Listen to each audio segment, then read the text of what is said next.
चलते हैं, अब समझते हैं। आज का प्रश्न है, पृथ्वी सतह से गहराई पर जी के मान में परिवर्तन कैसा होता है। मतलब हम पृथ्वी सतह यहाँ पर ये समझना है, जो समुद्र जहाँ से जुड़ा होता है ना, है ना, उसको हम क्या मानते हैं, पृथ्वी की सतह। जैसे मान लो हमारा कलकत्ता है, बम्बई है, समुद्र के किनारे हैं, तो वो क्या कहलाएगी, पृथ्वी की सतह। हम लोग जो है ऊंचाई पर हैं, ठीक है, हिमालय में जाएंगे तो और ऊंचे हो जाएंगे। तो पृथ्वी की सतह वही मानी जाती है जो समुद्र के से लगी होती है, उसे हम क्या बोलते हैं, पृथ्वी की सतह। अब उस सतह से हम नीचे जाएंगे तो गुरुत्वीय त्वरण का मान क्या होगा। कल हम देख रहे थे कि जैसे जैसे हम सतह से ऊपर जा रहे थे, गुरुत्वीय त्वरण का मान क्या होता था, घटता था। अब हम गहराई पर जाके देखेंगे कि गुरुत्वीय त्वरण का मान कैसा होगा। जैसे मान लो हम समुद्र की सतह पर हैं, अब हम पनडुब्बी से कहाँ चले गए, 2-4 किलोमीटर नीचे चले गए। अब हमको वहाँ पता करना है कि गुरुत्वीय त्वरण का मान कितना होगा। तो सतह के ऊपर जाएंगे तो क्या होगा, और सतह के नीचे जाएंगे तो, ठीक है। तो यहाँ पर जो ओरिजिनल पृथ्वी है ये बड़ी वाली है, ये वाली ये है कि हम गड्ढा करके कहाँ आ गए हैं, अंदर आ गए हैं, ठीक है। तो इस चित्र को ऐसा समझ लेते हैं, इसमें ये जो ओरिजिनल में इसकी त्रिज्या है, ये वाली ओरिजिनल इसकी त्रिज्या हो गई, ठीक है। तो पृथ्वी का द्रव्यमान हम किससे लिखेंगे यार, पृथ्वी का द्रव्यमान मान लेते हैं, ये हो गया यहाँ पर ये कैपिटल M, और ये जो पूरा का पूरा लेके यहाँ से लेकर के यहाँ तक है, ये पृथ्वी की क्या कहला गई, त्रिज्या कहला गई, ठीक है।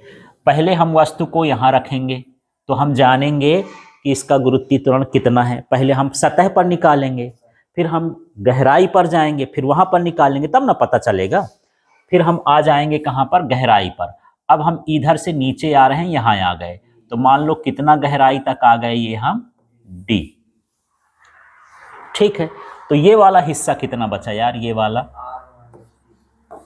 पूरा का पूरा कितना था, R में से D निकल गया, तो क्या हो जाएगा, R - D।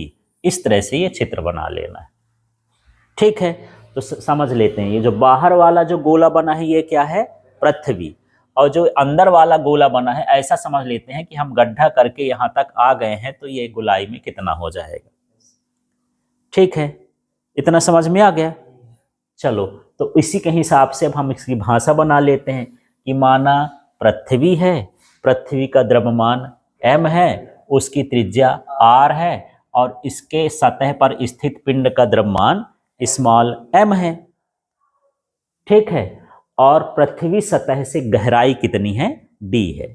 इतना हमको बताना है। तो चलो पहले इसका नाम लो, क्या, माना पृथ्वी का द्रव्यमान M, पृथ्वी की त्रिज्या R, इसकी सतह पर स्थित पिंड का द्रव्यमान m, सतह से गहराई D है, ठीक, इतना लिख देंगे।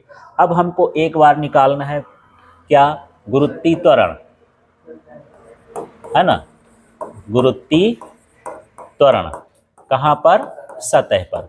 और हम लोग वो सूत्र निकाल चुके थे, संबंध ना, तो क्या होता है ये, G बराबर Gm अपॉन क्या होता है, R²। ये सूत्र होता है, कैपिटल G और स्मॉल g में संबंध, या कह सकते हो कि सतह पर गुरुत्वीय त्वरण का मान ये होता है, ठीक है। अब इसमें हम क्या काम करेंगे, इस m को बदलेंगे। तो m का जो है माने द्रव्यमान बराबर होता है आयतन गुणे घनत्व।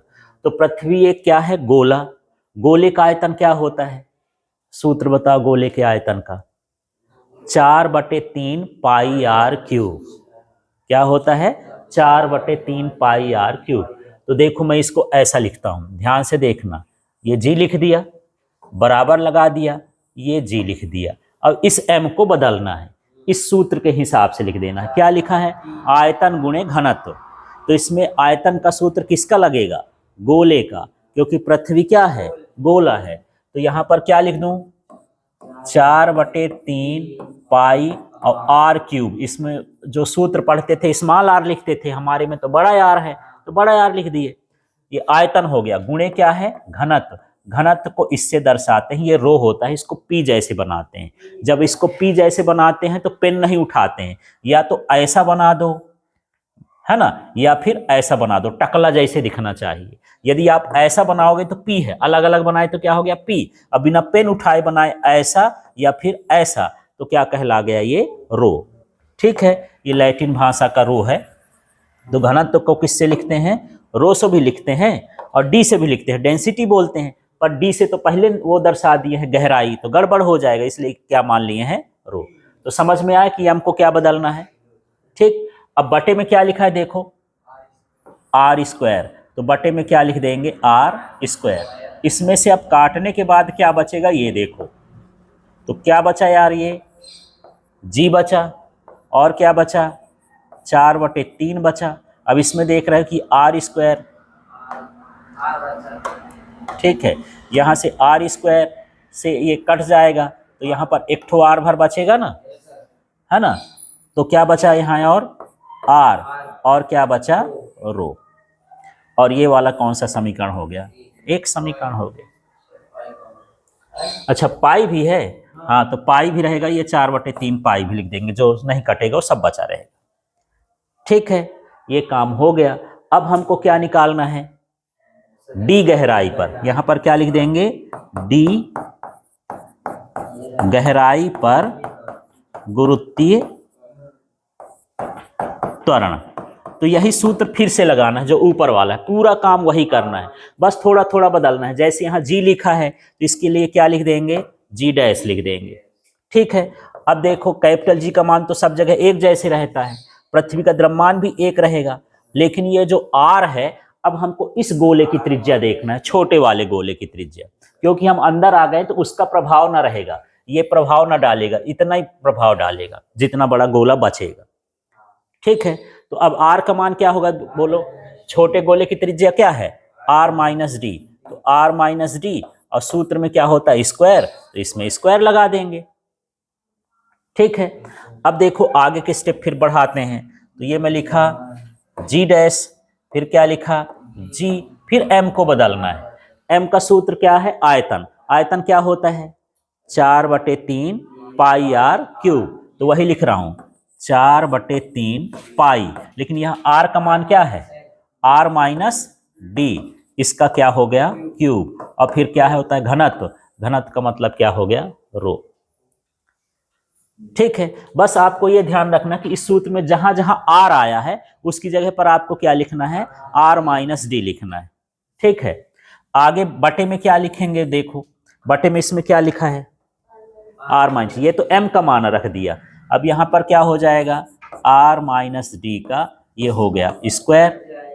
ठीक है, फिर से इसमें कुछ कटेगा, तो जी डैश बराबर, ये मैं जी लिख दिया ये वाला, गुणे क्या हो गया 4/3 लिख दिया, ये पाई लिख दिया। अब ये कट हो, यहाँ नीचे 2, एक ऊपर कितना है 3, तो यहाँ पर ये कट जाएगा, ये कट जाएगा, क्या बचा आर माइनस डी, और क्या हो गया रो, और ये हमारा कौन सा समीकरण हो गया दूसरा समीकरण। ठीक है, अब वही है समीकरण, यहाँ 2 में से किसका भाग करेंगे 1 का, जी डैश को ऊपर रखना है, जैसे कल किए थे पूरा का पूरा वही, ऊंचाई वाला जैसे किए हो वैसे गहराई वाला है। ये रेसिपी लिखी है कि पहले चित्र बनाएंगे, फिर सतह पर निकालेंगे, फिर गहराई पर निकालेंगे, फिर समीकरण 2 में 1 का क्या करेंगे भाग करेंगे। तो चलो अब भाग करते हैं, देखते हैं कैसा आ जाएगा। हाँ जी, तो इसमें देखो 1 नंबर का समीकरण, 2 नंबर का समीकरण देखना है पहले, ये है 2 नंबर का, पूरा उतार देते हैं। इधर क्या लिखा है हमारे पास जी डैश, और बटे में 1 नंबर में क्या लिखा है जी, तो ये मैं लिख दिया जी। पहले 2 नंबर का लिखना है, फिर किसका लिखना है 1 नंबर, फिर बराबर, फिर 2 नंबर में उस तरफ का देखो क्या लिखा है, बोलते जाओ जी गुणे 4/3 पाई गुणे आर माइनस डी गुणे क्या हो गया रो, गुणा नहीं भी लगाओगे लगा भी दोगे तो। अब इसमें क्या है जी, ये वाला है ना, जी गुणे 4/3 गुणे पाई गुणे आर गुणे रो, गुणे पाई, या ऐसे कैसे भी लिख दो, लिख गया तो मान लो कि गुणे में। ठीक है, हो गया इतना। हाँ, तो देखो एक बार पूरा का पूरा हमको ये वाला ऊपर लिख देना है, और उसके बटे में हमको क्या लिख देना है ये 1 नंबर का लिख देना, वही पूरा तो उतार दिए है। ठीक, अब यहाँ पर देखेंगे कि जिज्जी तो जिज्जी के साथ चली गई, अब ये 4/3 पाई 4/3 पाई चला गया, रो और रो चला गया, क्या बचा हमारे पास जी डैश अपॉन जी, इधर ये बचा और यहाँ क्या बचा आर माइनस डी अपॉन में क्या हो गया आर। ठीक है, समझ में आ गया। हाँ, अब हम क्या करेंगे, इस आर को अलग अलग लिख देते हैं, दोनों के बटे में अलग अलग लिख सकते हैं ना। तो क्या लिख दूं भला, ये मैं लिख रहा हूं जी डैश बटे जी, तो ये लिख दिया आर बटे आर और माइनस डी बटे आर, लघुत्तम लोगे तो वही ना आ जाएगा। ठीक है, तो यहां पर क्या हुआ जी डैश जी बराबर ये कितना आया 1 और माइनस डी अपॉन आर। ठीक है, और इसको चाहो तो अब यहां पर गुणा कर सकते हो, करना हो तो आगे, तो ये जी डैश बराबर इससे 1 से होगा तो जी और इससे होगा तो माइनस डी जी अपॉन क्या हो गया आर। फिर हम क्या करेंगे, माइनस वाले को इधर ले आएंगे, जी डैश को उधर जाने देंगे, तो क्या हो जाएगा ये डी जी अपॉन आर बराबर जी माइनस क्या हो गया जी डैश। इससे पता चल रहा है कि घट रहा है कि बढ़ रहा है, इस सूत्र से देखने से ये पता चलता है कि सतह पर क्या है जी, जब हम उसमें इतना घटाएंगे तब कुछ मान आएगा, मतलब ये जी डैश माइनस में ना है, इसका मतलब गहराई पर जाएंगे तो जी का मान क्या होता है घटता है, लास्ट में लिख देंगे, अतः गहराई पर जी का मान क्या होगा घटेगा। तो सतह से आप खदानों में चले जाओ, समुद्र की नीचे चले जाओ, तो आपको जी का मान कैसा मिलेगा